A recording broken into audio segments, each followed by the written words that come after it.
Hello my dear students, welcome back to my YouTube channel English सीखे में। Guys, आज मैं फिर से आप लोग के लिए एक बहुत ही इंटरेस्टिंग वीडियो लेकर आई हूँ और ये बहुत ही ज़्यादा इंटरेस्टिंग वे से हम लोग इसे प्रैक्टिस करेंगे। गाइज, मैं कुछ दिनों से आप लोगों का कमेंट का अच्छे से रिप्लाई नहीं कर पा रही हूँ क्योंकि कुछ प्रॉब्लम्स है और वेदर ख़राब हो जाने के कारण ना लाइट सही से रहता है ना नेटवर्क। इसी कारण मैं ना टाइम पे वीडियो अपलोड कर पा रही हूँ। अब ट्राई करूँगी कि मैं कंटिन्यू वीडियोस को अपलोड करती रहूँ और आप लोग डेली कंटिन्यू देखते रहें और प्रैक्टिस करते रहें। Keep watching and keep practicing. Guys, आज का पहला सेंटेंस स्टार्ट करते हैं और इसमें सेंटेंस को स्टार्ट करने से पहले मैं बता दूं कि इसमें मैं हमेशा की तरह डिटेल करके बताऊंगी किस टेंस का यूज हुआ है और किस तरह के इसको यूज करना है, और जो डिफ़िकल्ट वर्ड मीनिंग्स हो गए उनका भी मैं हिंदी बताऊँगी। आज का पहला सेंटेंस है, नैना इस काम को बालकनी में जाकर करो। नैना इस काम को बालकनी में जाकर करो। Naina do this work by going to the balcony. Naina do this work by going to the balcony. Guys, इसमें प्रेजेंट इंडेफिनिट टेंस का यूज हुआ है। इसका बनाने का स्ट्रक्चर होता है subject plus main verb plus SEIS plus object. और हमेशा की तरह बता रही हूँ कि SEIS सब्जेक्ट के अनुसार ही यूज होता है, क्योंकि इस मशीन की आवाज़ से मैं अच्छे से पढ़ नहीं पा रहा हूँ। वो वैक्यूम क्लीनर से हाउस साफ कर रही है सामानों को, तो ये बोल रहा है क्योंकि इस मशीन की आवाज़ से मैं अच्छे से पढ़ नहीं पा रहा हूँ। Because I am not able to read well. Because I am not able to read well due to the sound of this machine. Due to the sound of this machine.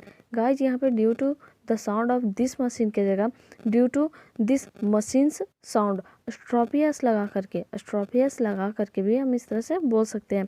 Because I am not able to read well. Because I am not able to read well due to the sound of this machine. या फिर because I am not able to read well due to this machines sound.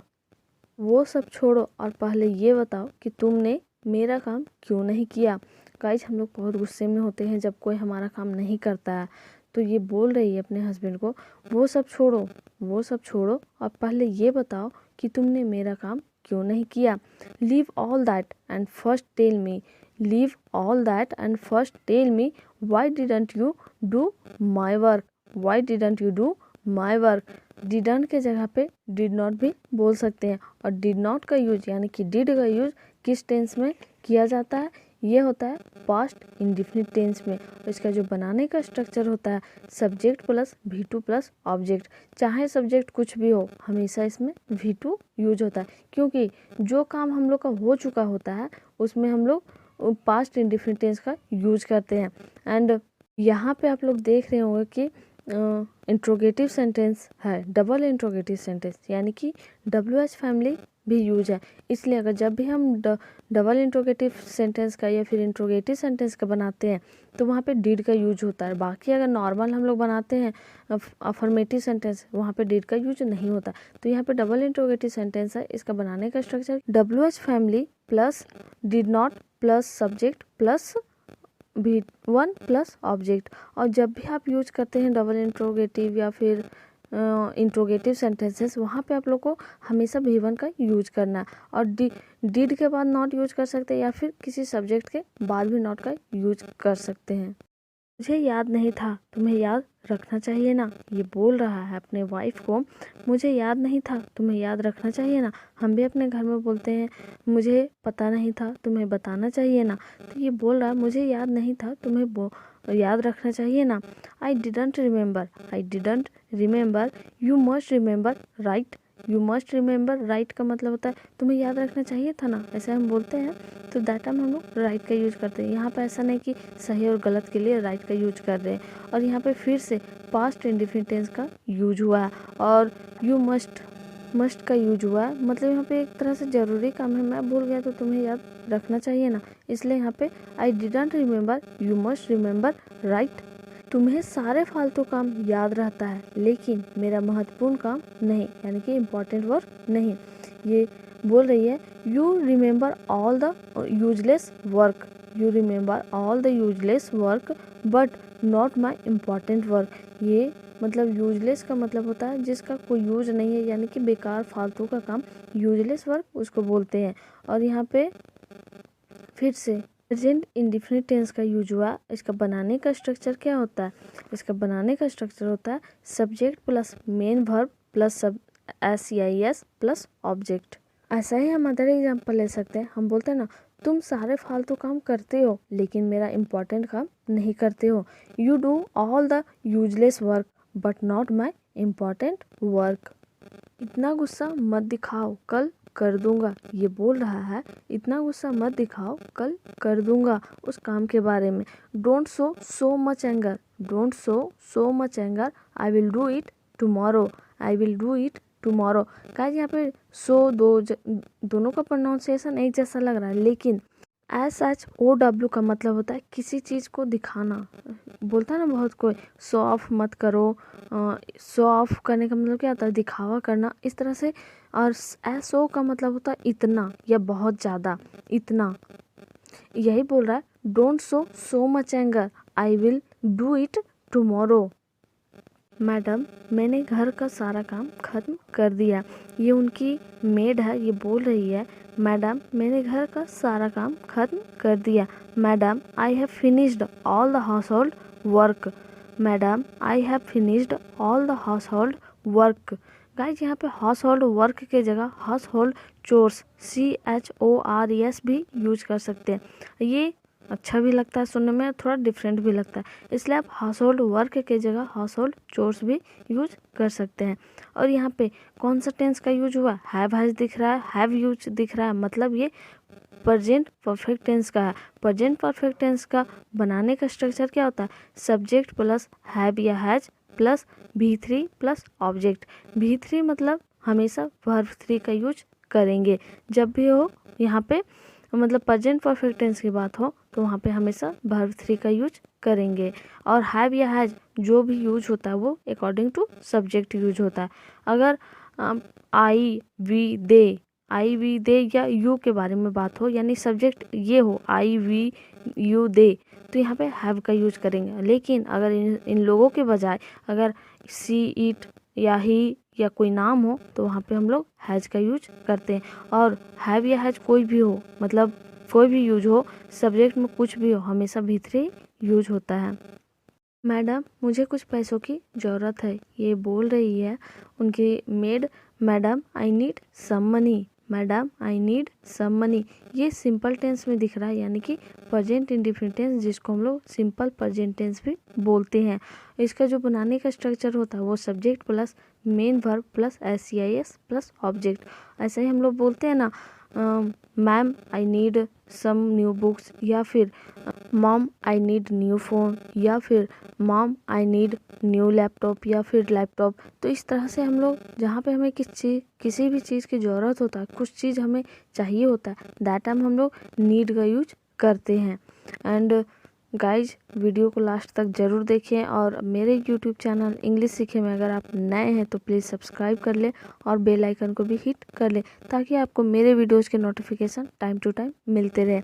और मुझे अपना support देते रहिए, और क्योंकि आपके सपोर्ट की ज़रूरत मुझे है। सो अपने फ्रेंड्स के साथ या रिलेटिव्स के साथ जो भी इंग्लिश सीखना चाहते हैं उनके साथ अपने वीडियोज़, यानी कि मेरे वीडियोज़ को शेयर कीजिए, और उन्हें भी अपने साथ साथ उन लोगों को भी सिखाइए। So keep watching and keep learning English with English सीखे। इसलिए आप मुझे मेरी तनख्वाह दे दीजिए, so you give me my salary. ये अपना पेमेंट मांग रही है, सैलरी मांग रही है, बोल रही है इसलिए आप मुझे मेरी तनख्वाह दे दीजिए, so you give me my salary.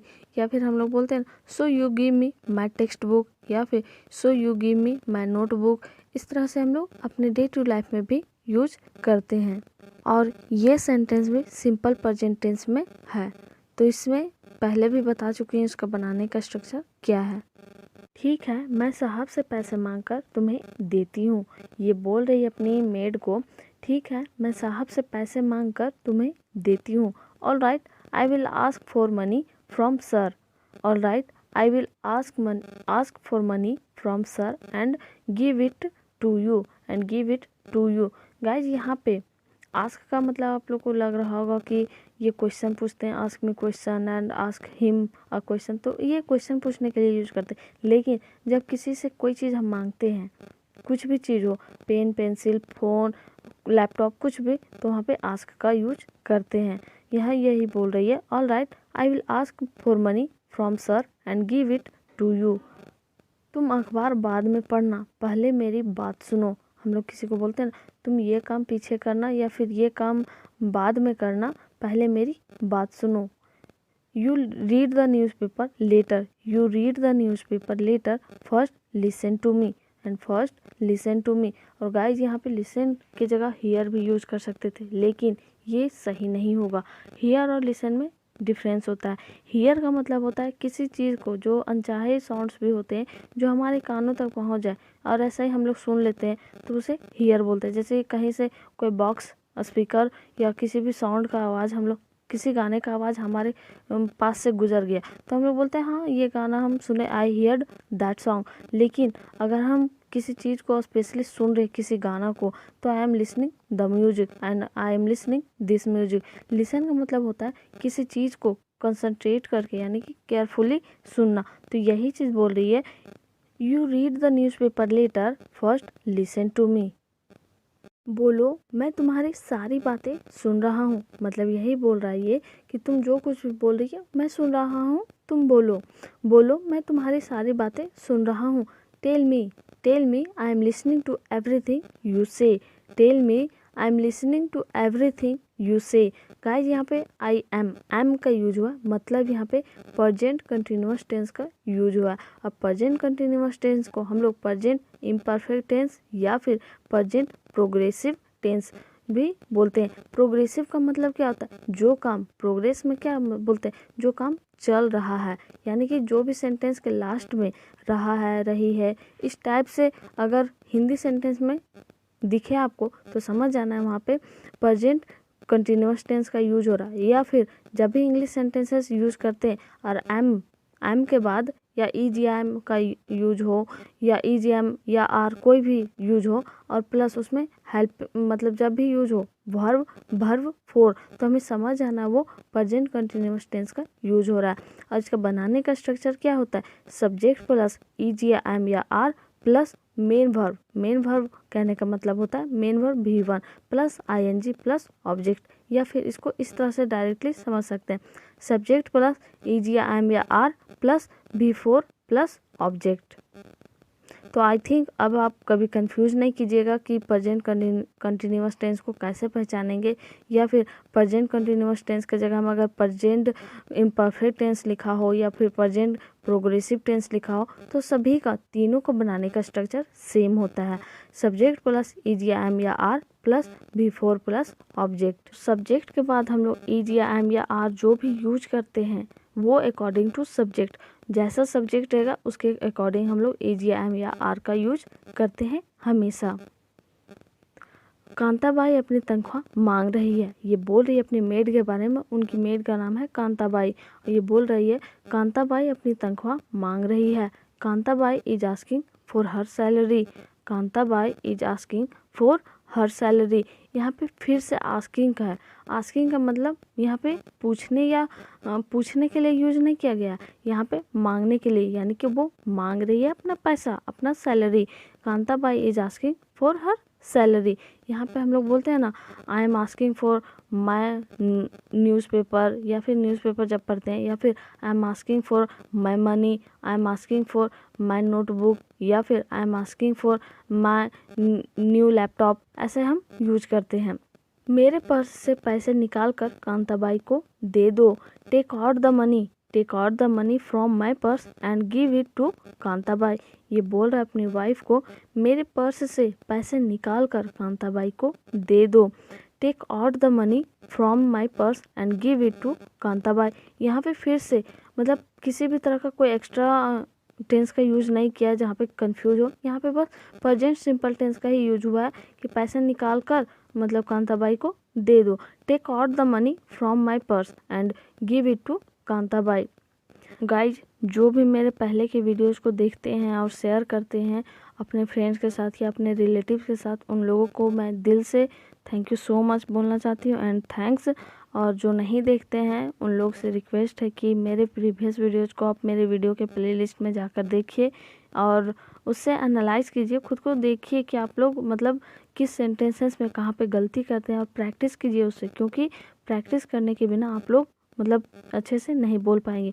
और आई विश कि आप लोग जल्द से जल्द एक गुड स्पीकर बने और मुझे भी प्राउड फील होगा कि मैं कुछ सिखा रही हूँ और कोई सीख भी रहा है। तो आप लोग से यही रिक्वेस्ट है कि आप लोग इस वीडियो को 1-2 बार देखिए दिन में, और जहाँ तक पॉसिबल हो आप पीछे के वीडियोस को भी रिपीट कर करके देखिए, क्योंकि इससे आपको सेंटेंसेस रटना नहीं होगा। ये कोई मैथ का या फिजिक्स का कोई फार्मूला नहीं है जिसे हम रट लेंगे तो लाइफ टाइम यूज होगा। ये कोई फार्मूला नहीं है, इसलिए इसको हमको रटना नहीं है, बस प्रैक्टिस करते जाना है, जिससे हम अपने लाइफ में किसी भी तरह के सेंटेंसेस को बोल सकेंगे। तो रटना या रट्टू तोता नहीं बनना है, बस हमें एक गुड स्पीकर बनना है। प्रैक्टिस करने के साथ साथ, बिना प्रैक्टिस के हम लोग कुछ भी नहीं कर सकते। सो आई थिंक अब आप लोग प्रैक्टिस कीजिएगा and keep practicing and keep speaking English in front of everyone. किसी से हिचकिचाना नहीं है, बस कॉन्फिडेंट होकर के हमेशा बोलते जाना है। आज के न्यूज़पेपर में बहुत ही अच्छा न्यूज़ है। There is very good news in today's newspaper. आज के न्यूज़पेपर में बहुत ही अच्छा न्यूज़ है। There is very good news in today's newspaper. क्या है आज के न्यूज़पेपर में जो तुम्हें अच्छा लग रहा है? What is in today's newspaper? What is in today's newspaper which you like? मतलब जो तुम्हें अच्छा लग रहा है या फिर जो तुम्हें पसंद है, एक ही मीनिंग निकलता है। What is in today's newspaper which you like, ऐसे हम बोलते हैं ना, क्या है इस फ़ोन में जो तुम्हें अच्छा लगता है या फिर तुम्हें पसंद है। What is in this phone? What is in this phone which you like, या फिर दैट यू लाइक भी यूज कर सकते हैं। विच कोई सामान के लिए, या फिर दैट विच के जगह आप दैट भी यूज कर सकते हैं। दैट यू लाइक या फिर विच यू लाइक, एक ही चीज़ एक ही मीनिंग निकलता है। करवा चौथ त्यौहार के अवसर पर खास ऑफर है सभी सामानों की खरीद पर। गाइज यहाँ पे ऑन द होगा, ऑन छूट गया है। On the occasion of Karwa Chauth festival, on the occasion of Karwa Chauth festival, there is a special offer on the purchase of all items। ये बोल रही है करवा चौथ त्यौहार के अवसर पर खास ऑफर है सभी सामानों की खरीद पर। ये न्यूज़ देखिए कहाँ पे? न्यूज़पेपर में। On the occasion of Karwa Chauth festival there is a special offer on the purchase of all items. और परचेस का मतलब होता है कोई भी सामान जो हम लोग खरीदते हैं, खरीदना, किसी भी चीज़ को खरीदना, उसे हम परचेस बोलते हैं। आइटम्स का मतलब तो पता ही होगा आपको कि जो भी सामान होते हैं उसे आइटम्स बोलते हैं। और ओकेजन क्या होता है? अवसर। अवसर मतलब जो ओकेजन बोल सकते हैं, एक तरह से हमारा शादी वगैरह का ओकेजन होता है, एंगेजमेंट का ओकेजन होता है, या कोई खास फेस्टिवल्स का ओकेजन होता है, वो अवसर को हम लोग ओकेजन बोलते हैं। और आप लोगों को तो पता ही होगा कि 80-90% लेडीज जो होती है या फिर गर्ल्स, वो शौकीन होती है क्या? शॉपिंग करने का। यहाँ पे शौकीन एक वर्ड हम यूज किए। शौकीन का मतलब उसको अगर हम लोग इंग्लिश में बोलना चाहते हैं कि मैं शॉपिंग करने का शौकीन हूँ, I am fond of shopping बोल सकते हैं। I am fond of shopping.